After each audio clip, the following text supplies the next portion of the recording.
Good morning, students. My name is Sreema Jeevan. I am dealing community health nursing. The unit number 4, that is principles of epidemiology and epidemiological methods.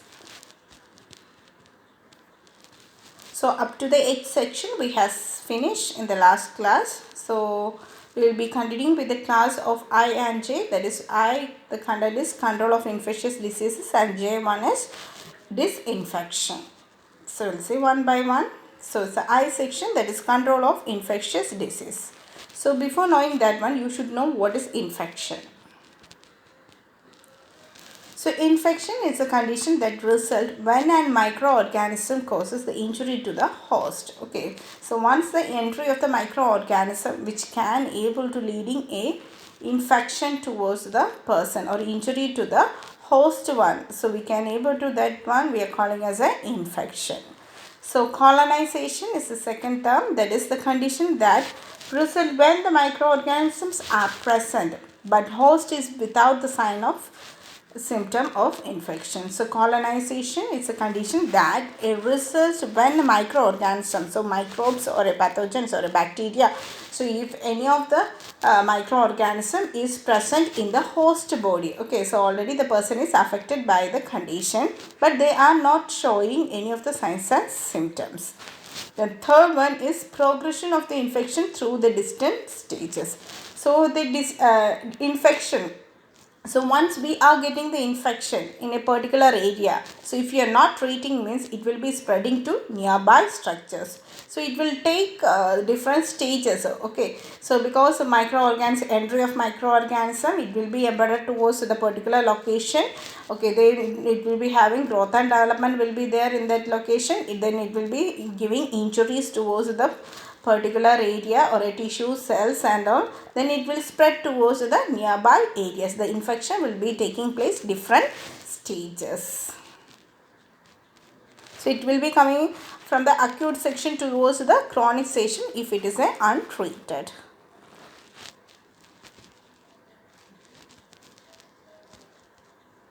So then we'll see what is the infectious diseases. So infectious diseases is a contagious one or communicable diseases or a community acquired infection. So it will be persisting only.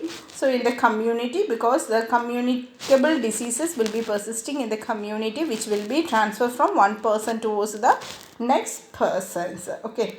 Then currently the public health problem is AIDS, then HIV, SARS, and at present the main trending diseases is a pandemic one, that is COVID-19 condition. So it's also one of the highly infectious diseases only. So now most of the every people they are knowing how we can able to prevent the condition, how we can able to prevent as well as controlling the disease condition, COVID-19 situations and all. Okay, we are overcoming the condition by one steps.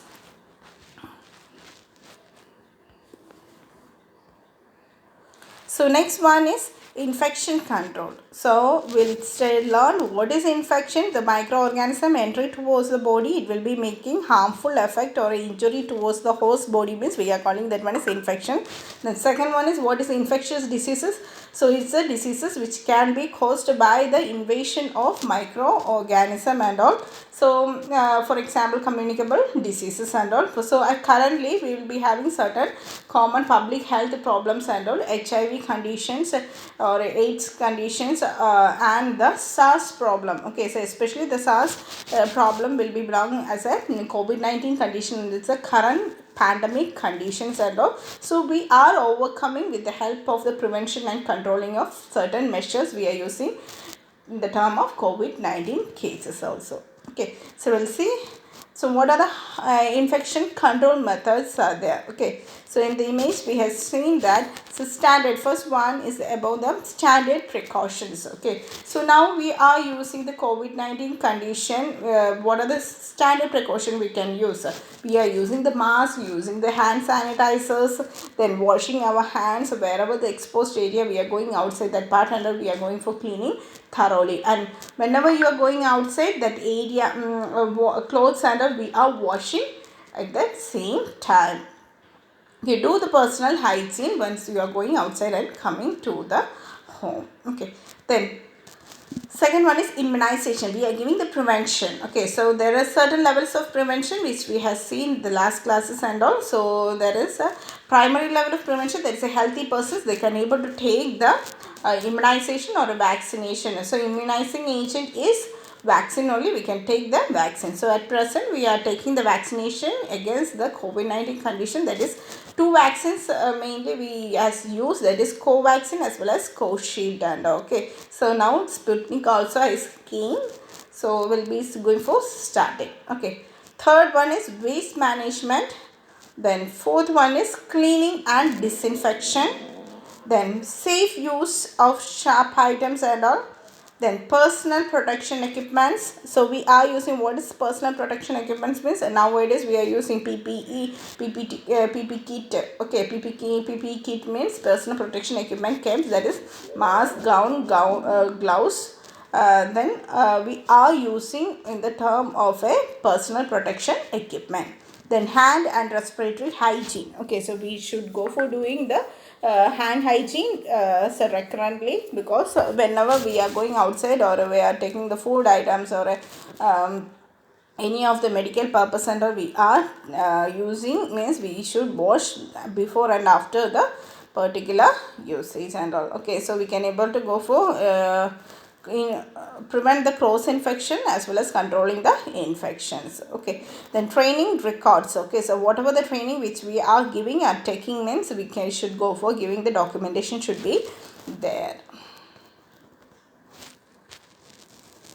So we'll see one by one the infection control precautions. So what are the precautions we are using means physical measure designed to certain the spreading of infections. Okay, so we are giving a measurement for the spreading of infection. Then certain controlling measures centers are there for the disease control and preventions. Okay, so you know, as a TB now COVID centers are there. Okay, first line treatment centers are there. So with the help of that one, whoever affected, you can able to give the treatment of first line treatments and all the center wise. And for the controlling and the prevention, with the help of the primary health center or a community health center, we can able to get how you can able to control and prevent the particular disease condition in that community, how you can able to overcome the infectious diseases with the help of health education or certain measures they are giving. Then standard precaution, the standard precaution which will be reducing the transmission of microorganisms from both recognized and unrecognized sources.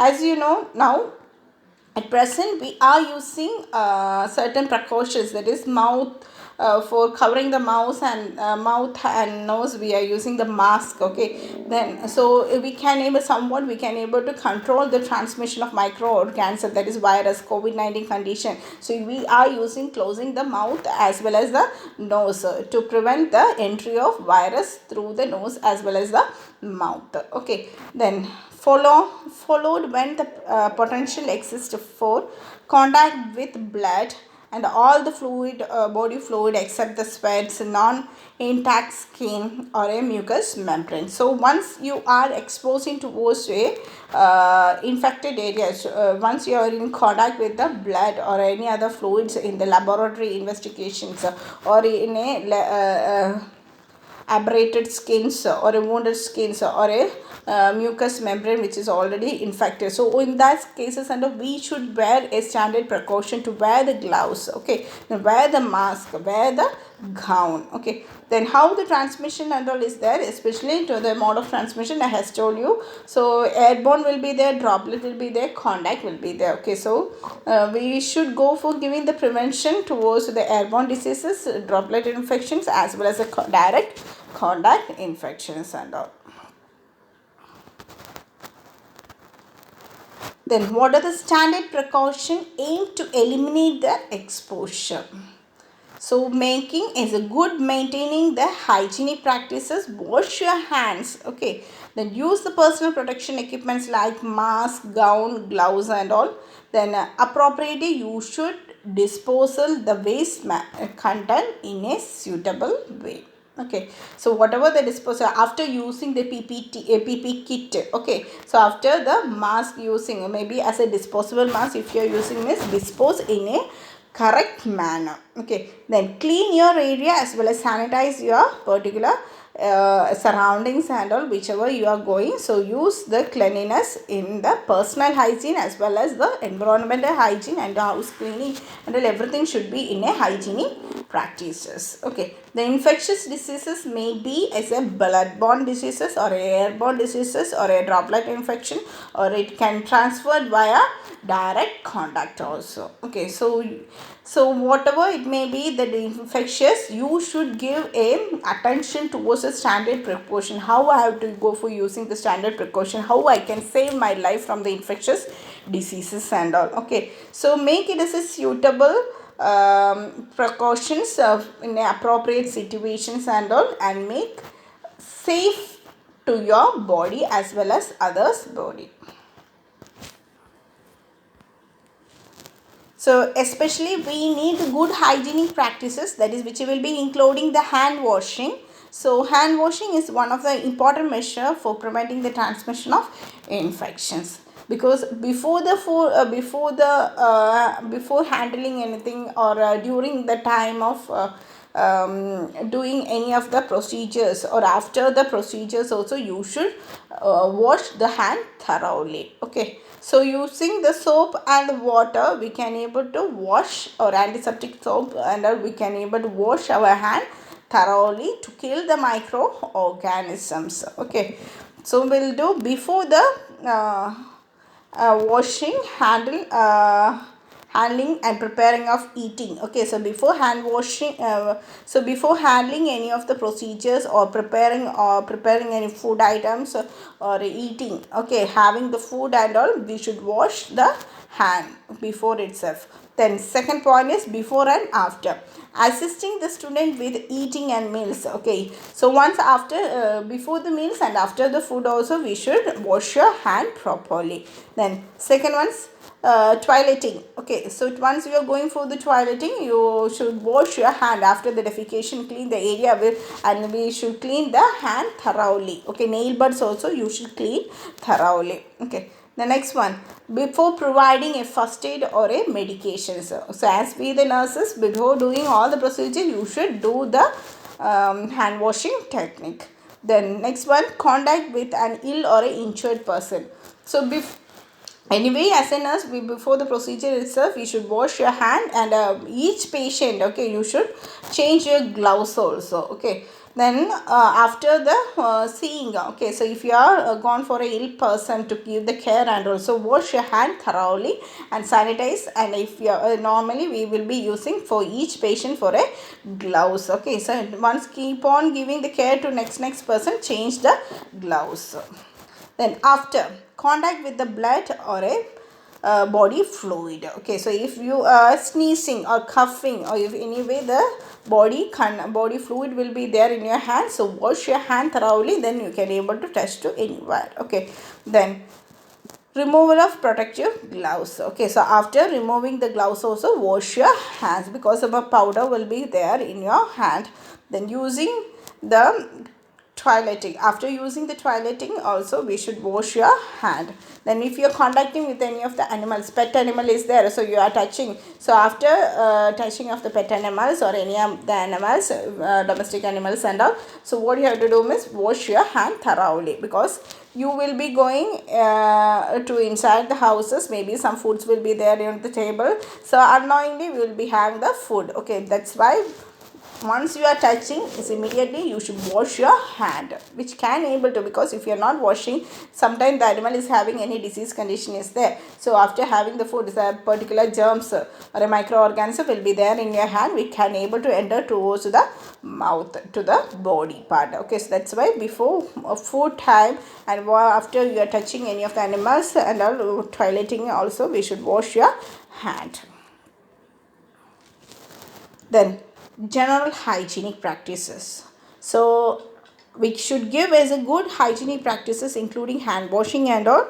Avoid sharing of utensils, drinking cups as well as the bottles. So whatever you are using, your utensils, your plates, okay, so you do not share the food items with along with the other people, because we are not knowing whether the person is infected or not, because through the saliva, once they are sharing, so it can be mixed with the food items. So through that one also the people can able to get the infection, certain communicable diseases can be getting. Okay, so avoid the sharing of utensils, drinking cups as well as the bottles, and cover any open wound with waterproof dressing. Okay, so if you are having any of the wound is there, okay, house flies can able to go for embedded, and they will be giving laying the legs and eggs and all in the particular wound area. So what you have to do is cover it with waterproof dressings. Then fourth one, use personal protection equipment as told already. Disposable gloves, mask and all you can able to use. Okay, then handle and disposal of sharp items, sharp instruments, other infectious waste properly. So waste management is next one. So we should appropriate waste we should give in a appropriate disposal. Okay, so sharp items you should give in a disposal of sharp item, disposable waste management only, not towards the other things. Then clean the area, contaminated area, and disinfect the particular area. Okay.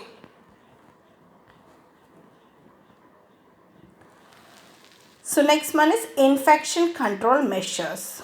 So already we are telling in a continuous way, personal protection equipment is one of the main measurement we are taking to control the infections, that is gloves, then face protection device, that is mask and gloves, gown, face mask and glove. Then waste management. So waste management refers to the activity connected with the collection and the disposal of waste. Okay, so so maybe as a hospital waste items or environmental waste items. So environmental sanitation, which we have learned in the environmental hygiene itself. So the municipality, they will be cleaning our environment. So whatever the waste from the home side, they will be collect, and they will be segregate and transportation, and they will go for, so whatever it may be as a recycling, or they will be go for the disposal. Okay, so maximum they will be going for telling the home people itself to go for the segregation and all nowadays. So we has learned in the waste management there. Okay, so in the environmental hygiene, so here we are learning about what about waste management compression, how the activity is there. Okay, so first of all the peoples will be collecting such. So if it is environmental sanitations or environmental hygienic practices and all, that one municipality or your particular particular services which they are giving, maybe as a panchayat